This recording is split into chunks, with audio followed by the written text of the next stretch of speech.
আমি মনে করি বিশ্বে এখন যা ঘটছে তা নিয়ে অসচেতন থাকা অসম্ভব। মুসলমানদের বিরুদ্ধে অমুসলিমরা যে ঘৃণ্য অপরাধ চালাচ্ছে এবং মুসলমানরাও অপর মুসলিমের বিরুদ্ধে যে অপরাধ চালাচ্ছে তার দ্বারা আমরা সবাই প্রভাবিত।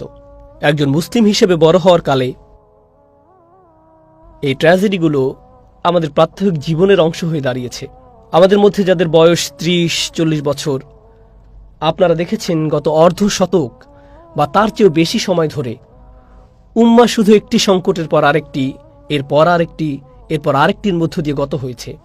এভাবে দীর্ঘ সময় পর কোনো ব্যক্তি একেবারে নিস্তেজ হয়ে পড়তে পারে। ওহ, আবার শুরু হলো, এরপর আরেকটা, এরপর আরেকটা, এরপর আরেকটা। এত বেশি জনপদ আজ চলছে এবং এত বেশি জরুরি অবস্থা আজ মুসলিম জনপদগুলোতে, যেমন আমাদের প্রাণপ্রিয় ফিলিস্তিনে এই মুহূর্তে যা ঘটছে। একদিকে হতাশা, অন্যদিকে নিরুপায় অবস্থা। আমাদের পক্ষে কি করার আছে? ব্যাপারগুলো আমাদের সম্পূর্ণরূপে অভিভূত করে ফেলতে পারে। অনেক মানুষ আমাকে এই বিষয়ে বক্তব্য রাখতে বলেছেন, ফিলিস্তিন সম্পর্কে আমার চিন্তাভাবনা কি তা নিয়ে কথা বলতে বলেছেন, উম্মার অবস্থা নিয়ে আমি কি মনে করি। আমি আসলে কিছু সময় যাবৎ চুপ করেছিলাম, আমি কিছু বলিনি। আর এই খুতবাতেও এই নিয়ে কথা বলবো না। আমি সিদ্ধান্ত নিয়েছি প্রথমে নিজের চিন্তাভাবনাগুলোকে একত্রিত করতে। কারণ আমার প্রথম প্রতিক্রিয়া ছিল, আমি আগেও এটা অনুভব করেছি, আমি এই প্রতিক্রিয়া উম্মার কাছ থেকে আগেও দেখেছি। বস্তুত আমি এই প্রতিক্রিয়া দেখেছি চক্রাকারী চলতে প্রায় প্রতি সিজনে। ঠিক এই পরিস্থিতিতে আমরা বারবার ছিলাম। অতএব ক্ষোভ প্রকাশ করা, নির্যাতিত উম্মার জন্য দোয়া করা, এই ধারণাগুলোর সাথে আমরা সবাই পরিচিত, সবাই এ সম্পর্কে জানে। এই অনুভূতিগুলো সবার হয় এবং সবাই এই দোয়াগুলো করে থাকে। সবাই তাদের সামর্থ্য অনুযায়ী আর্থিক সাহায্যও করে থাকে। প্রতিবাদ মুসলিম দেশগুলোর বিরুদ্ধে যারা উম্মার জন্য কিছু করছে না, প্রতিবাদ জাতিসংঘের বিরুদ্ধে, প্রতিবাদ যুক্তরাষ্ট্রের বিরুদ্ধে, প্রতিবাদ ইসরায়েলের মতো অপরাধী রাষ্ট্রের বিরুদ্ধে, ইত্যাদি ইত্যাদি ইত্যাদি। আমরা এই কাজগুলো অসংখ্যবার করেছি ইতিমধ্যে। এই কাজগুলোর পেছনে যৌক্তিকতা আমি বুঝি, আমি সত্যি বুঝি, কিন্তু আমি আরও অনুভব করি এগুলোই যথেষ্ট নয়। আমরা এই কাজগুলো বহুবার ধরে করে আসছি।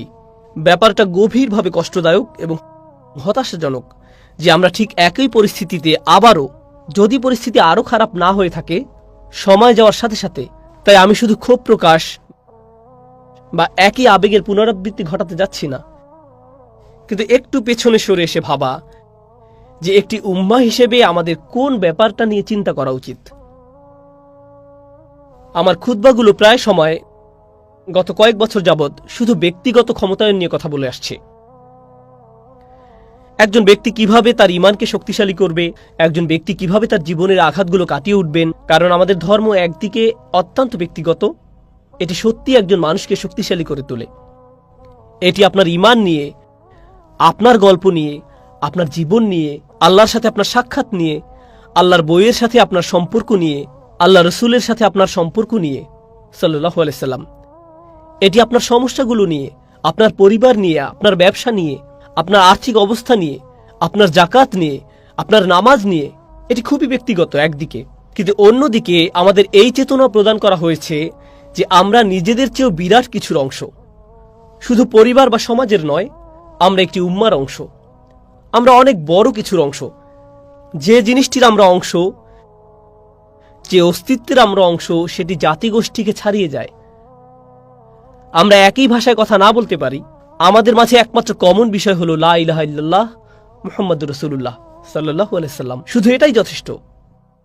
আমরা সম্পূর্ণ ভিন্ন সংস্কৃতি, ভিন্ন পরিবেশ, ভিন্ন জাতি থেকে আসতে পারি। এমনকি আমাদের জীবন পদ্ধতি ভিন্ন ধরনের হতে পারে।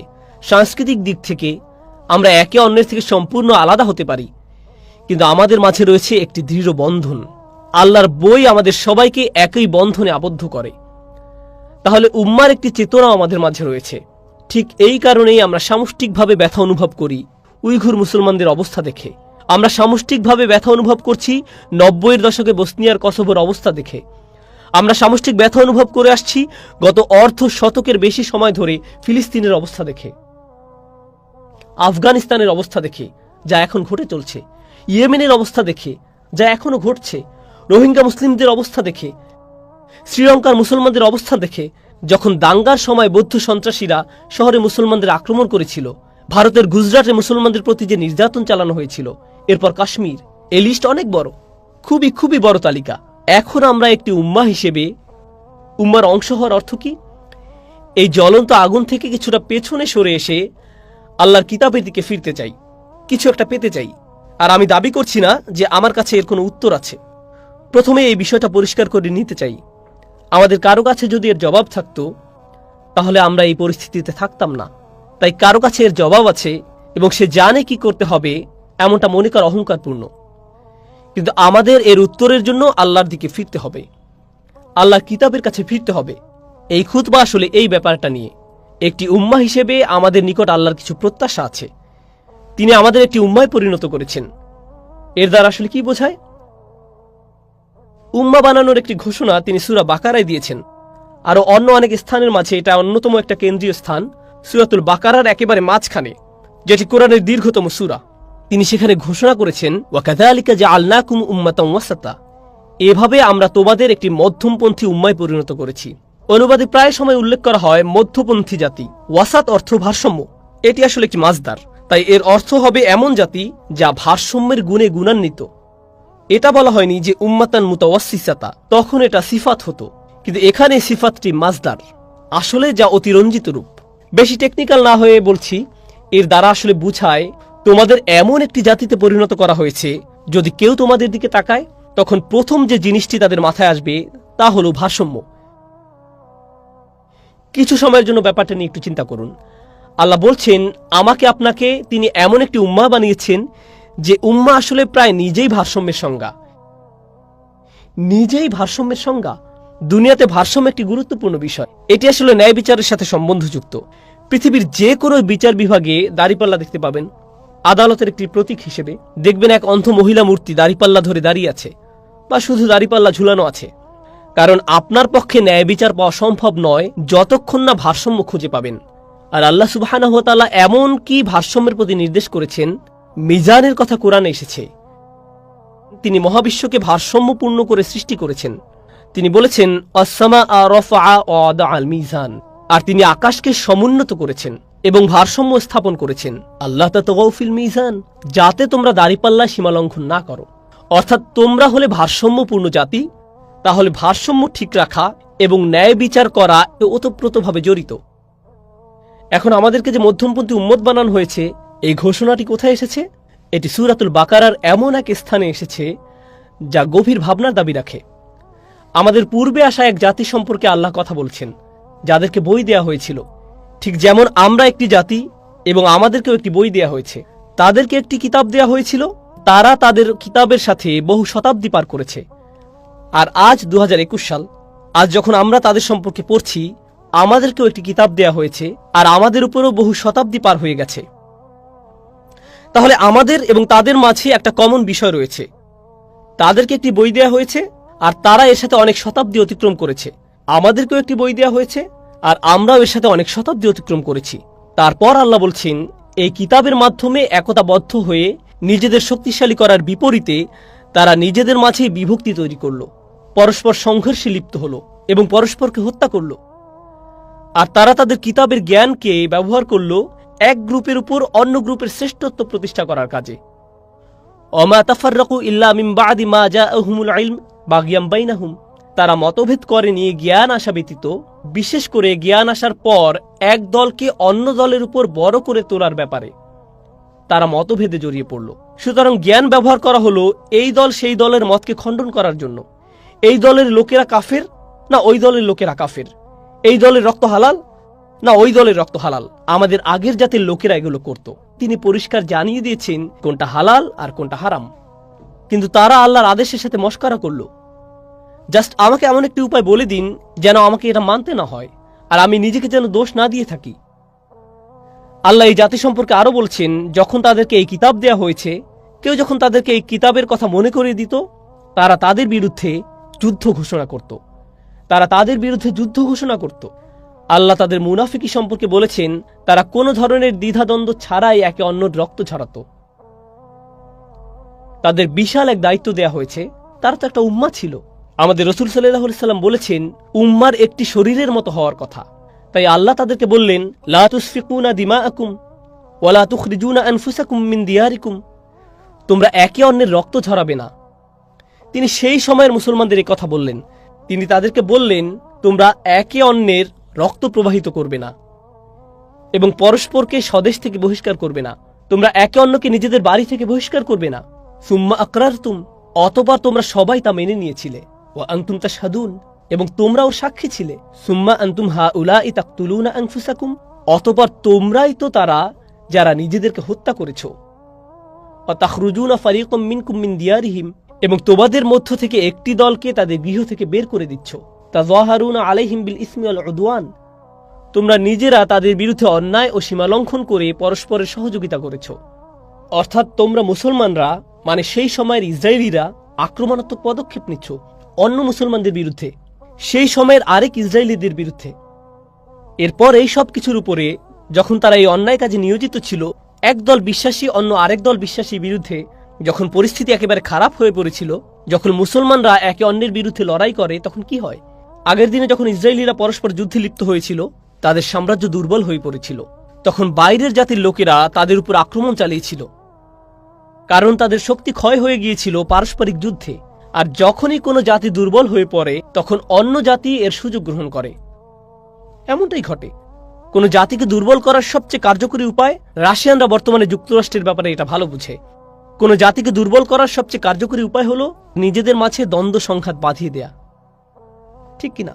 তাই যখন সে সময়ের মুসলমানরা একে অন্যের বিরুদ্ধে দ্বন্দ্ব সংঘাতে জড়িয়ে পড়ল, তখন সিরিয়ানরা, ব্যাবিলনীয়রা, সে সময়ের শক্তিশালী জাতিগুলো যারা শক্তির দিক দিয়ে ইসরায়েলিদের সমতুল্য ছিল, তারা তাদের দুর্বলতা দেখল এবং তাদের উপর আক্রমণ চালাতে শুরু করল। যখন সেই কুফফার শক্তিগুলো এসে আক্রমণ চালাতে শুরু করলো, তখন বহু মুসলিমকে জেলে ঢুকানো হলো, বন্দী করা হলো, অনেকের উপর নির্যাতন চালানো হলো। এভাবে যখন একদল মুসলিমের উপর কুফফাররা নির্যাতন চালাতো, অন্য মুসলিম দল বলতো, তারা তোমাদের ভাই, তাদের মুক্ত করো। ওয়া ইয়াতুকুম উসারা তুফাদুহুম, তারা যখন বন্দী রূপে তোমাদের নিকট হাজির হয়, তখন তোমরা বলতে তাদের জন্য মুক্তিপণ দাও, তোমাদের ভাইদের জন্য মুক্তিপণ দাও। একই আয়াতে আল্লাহ বলছেন, তোমরা নিজেরাই একে অন্যের গলা কাটছিলে, আর এই গলা কাটার কারণে তোমরা এতই দুর্বল হয়ে পড়লে যে অন্য জাতি এলো এবং তোমাদের পরাভূত করলো। আর যখন তারা এভাবে তোমাদের পরাজিত করতে শুরু করলো, তখন তোমরা বলতে শুরু করলে, না না, আমাদের ভাইদের সাহায্য করো। কিন্তু তোমরাই তো শুরুতে এই দুর্বলতা সৃষ্টি করেছ। এটা তোমাদের হাতের কামাই। তোমরা তো ক্ষমতাশালী এক উম্মাহ ছিলে, আল্লাহ তোমাদের সাথে ছিল। ফাদ্দালতুকুম আলাল আলামিন, আল্লাহ ইসরায়েলীদের স্মরণ করিয়ে দিচ্ছেন, আমি তোমাদেরকে পৃথিবীর অন্য সব জাতির উপর উচ্চ মর্যাদা দিয়েছি। আল্লাহ তাদের সম্পর্কে কথা বলেছেন। তিনি তাদের সম্পর্কে আরো কি বলেছেন? তাদের স্থিতিশীলতা থাকতো, সুশাসন থাকতো, সমৃদ্ধি থাকতো এই পৃথিবীতেই, শুধু আখিরাতে নয়। একজন ব্যক্তি হিসেবে কাউকে জীবনে কঠিন সময় পার করতে হতে পারে, ইমানদার হলেও, তাই না? এই জীবনে আপনি শ্রেষ্ঠ ইমানদার হতে পারেন এবং আপনার জীবন হতে পারে দারুণ কষ্টকর। এমনকি নবীদের ক্ষেত্রেও এটা ঘটেছিল। কিন্তু জাতির জন্য আল্লাহর ফর্মুলা আলাদা। জাতির জন্য কোরআনের নিয়ম ভিন্ন রকম, ব্যক্তির জন্য এক ধরনের নিয়ম, আর জাতির জন্য কোরআনে যে নিয়ম রয়েছে তা ভিন্ন রকম। আল্লাহ বলেন, ওয়ালাউ আন্নাহুম আকামুত তাওরাত ওয়াল ইনজিল লা আকালু মিন ফাওকিহিম ওয়া মিন তাহতি আরজুলিহিম, তারা যদি তাওরাত, ইনজিল আর তাদের প্রতিপালকের নিকট থেকে যা তাদের প্রতি অবতীর্ণ হয়েছে তার নিয়ম বিধান প্রতিষ্ঠিত করত, তাহলে তাদের উপর থেকে আর তাদের পদতল থেকে আহার্য পেত। রিজিকের দরজা বন্যার বাঁধের ন্যায় খুলে দেওয়া হতো। আল্লাহর নিরাপত্তা এবং তার রহমত তাদের প্লাবিত করে ফেলত। আল্লাহ কি বলছেন? তাদের দুর্দশায় পতিত হওয়ার কারণ কি ছিল? তারা আল্লাহর কিতাব পরিত্যাগ করেছিল। তাদের দুর্দশাটা কি ছিল? আল্লাহ ধাপে ধাপে তা সূরাতুল বাকারায় তুলে ধরেছেন। আমাদেরকে ভারসাম্যপূর্ণ জাতি বলার পূর্বে তারা ভারসাম্য হারিয়ে ফেলেছিল। প্রথমত, তারা নিজেদের মধ্যে দ্বন্দ্ব সংঘাতে জড়িয়ে পড়েছিল। নিজেদের মধ্যে এত বেশি সংঘাত হয় যে তারা দুর্বল এবং নগণ্য হয়ে পড়েছিল। আর যখন এভাবে তারা যথেষ্ট দুর্বল এবং নগণ্য হয়ে পড়ল, তারা শত্রুর সহজ শিকারে পরিণত হলো। আল্লাহ বলছেন, এখন তোমাদের কারো কারো তোমাদের বন্দীদের জন্য খারাপ লাগা শুরু করলো। এটা আমাদের ইতিহাস নয়, এটা বনী ইসরায়েলের ইতিহাস। যাদের সম্পর্কে আল্লাহ বলছেন, তাদেরকে আল্লাহ একটি সম্মানিত উম্মায় পরিণত করেছিলেন এবং তাদেরকে অন্যদের উপরে উচ্চ মর্যাদা দিয়েছিলেন। কিন্তু তারা এটা নষ্ট করে ফেলেছিল। তাদের সে মর্যাদা আর অবশিষ্ট নেই। এখন আল্লাহ সিদ্ধান্ত নিলেন, শুধু সম্মান প্রদর্শন নয় আপনাকে এবং আমাকে, তিনি আমাদের পরীক্ষা করবেন সেই একই মর্যাদা দিয়ে। কেন সূরার অর্ধেক অংশে তাদের ব্যর্থতার কথা আলোচনা করা হয়েছে এবং এরপর আমাদের উদ্দেশ্য করে বলা হয়েছে, আমি তোমাদেরকে একটি ভারসাম্যপূর্ণ জাতি হিসেবে সৃষ্টি করেছি? তার কারণ হলো তাদের মতো বিশৃঙ্খলা সৃষ্টি করো না, তোমাদের অবস্থা যেন তাদের মতো না হয়। কারণ ওয়ালান তাজিদা লিসুন্নাতিল্লাহি তাবদীলা, আর তুমি আল্লাহর রীতিতে কখনোই কোনো পরিবর্তন পাবে না। আল্লাহর ফর্মুলা একই। আল্লাহ এই দুনিয়ায় একটি রীতি সৃষ্টি করেছেন। যখন মাটিতে কোনো বীজ বুনবেন এবং এর উপর পানি দিবেন, ভালো মাটি দিবেন, সূর্যের আলোর ব্যবস্থা করে দিবেন, তখন একটি চারা গাছের জন্ম নিবে। এটাই আল্লাহর সুন্নাহ। মাটি গাছের জন্ম দেয়নি, পানি গাছের জন্ম দেয়নি, সূর্য গাছের জন্ম দেয়নি।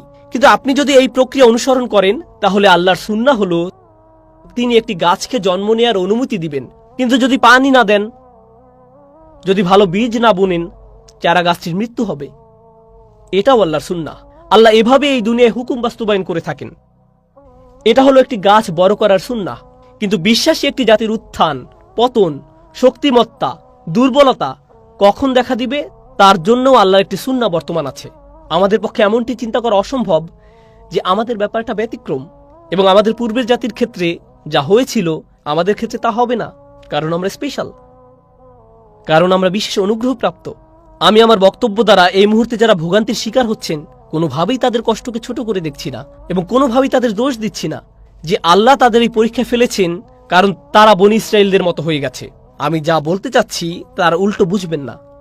আমরা একটি উম্মাহ হিসেবে আমাদের আচরণ, আমাদের চারিত্রিক বৈশিষ্ট্য, আমরা যেভাবে আচরণ করি, আমরা যেভাবে নিজেদের দেখি, যদি আয়নায় ভালো করে তাকান, শুধু নিজের প্রতি নয়, একটি জাতি হিসেবে নিজেদের প্রতি, এবং আল্লাহ ইসরায়েলীদের যে ব্যাপারগুলোর সমালোচনা করেছেন, তিনি তাদের কোন কোন ব্যাপারগুলোর সমালোচনা করেছেন যা তাদের থেকে পছন্দনীয় জাতির মর্যাদা দুরূহিত করে দিয়েছিল, যদি সৎ দৃষ্টিতে তাকাই, তাহলে আমার আপনার জন্য দুই জাতির মধ্যে একই সাদৃশ্য দেখতে না পাওয়া বড়ই কঠিন হবে, খুবই কঠিন হবে, বিশাল চ্যালেঞ্জের ব্যাপার হবে। তাই যখন তিনি বলছেন ওয়াকাযালিকা জাআলনাকুম উম্মাতান ওয়াসাতা, এরপর তিনি কি বলছেন? লিতাকুনু শুহাদা আলান নাস, যাতে তোমরা মানুষের উপর সাক্ষী হও। ভারসাম্যপূর্ণ জাতির তো এমন হওয়ার কথা, তারা আল্লাহর কিতাবের সাথে অবজ্ঞাপূর্ণ আচরণ করে না, তারা ন্যায়পরায়ণতার গুণে গুণান্বিত, তারা ঐক্যবদ্ধ জাতি, তাদের একের জন্য অন্যের রয়েছে চিরন্তন ভালোবাসা। শুধু তখন নয় যখন মানুষের শরীর থেকে রক্ত ঝরে, শুধু তখন নয় যখন তারা নির্যাতিত হয়, কারণ এটা মুনাফিকি, এটা আসলেই মুনাফিকি সুলভ আচরণ। ওহ, আমাদের ভাইদের শরীর থেকে রক্ত ঝরছে ফিলিস্তিনে।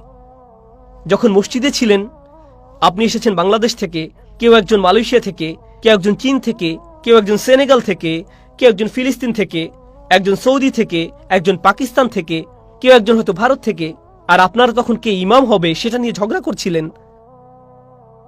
তখন উম্মার জন্য ভালোবাসা কোথায় ছিল? আপনার জাতীয়তা কি মুখ্য হয়ে দেখা দেয় না অন্য সব কিছুতে? আপনার পক্ষপাতিত্বকে অন্য সব কিছুতে মুখ্য হয়ে দেখা দেয় না? কিন্তু যখন ওয়াইয়াতুকুম উসারা তুফাদুহুম, কেউ একজন বিপদে পড়লে হঠাৎ করে আমরা এক উম্মাহ, অন্য সব কিছুতে আমাদের এক উম্মাহ হওয়ার ব্যাপারটা কোথায় গেল? এসব কথা শুনতে কষ্ট লাগে, এমনকি আমার জন্য বলতেও কষ্ট হচ্ছে, কারণ আমি আপনাদের সম্পর্কে কথা বলছি না, আমি আমার সম্পর্কে কথা বলছি।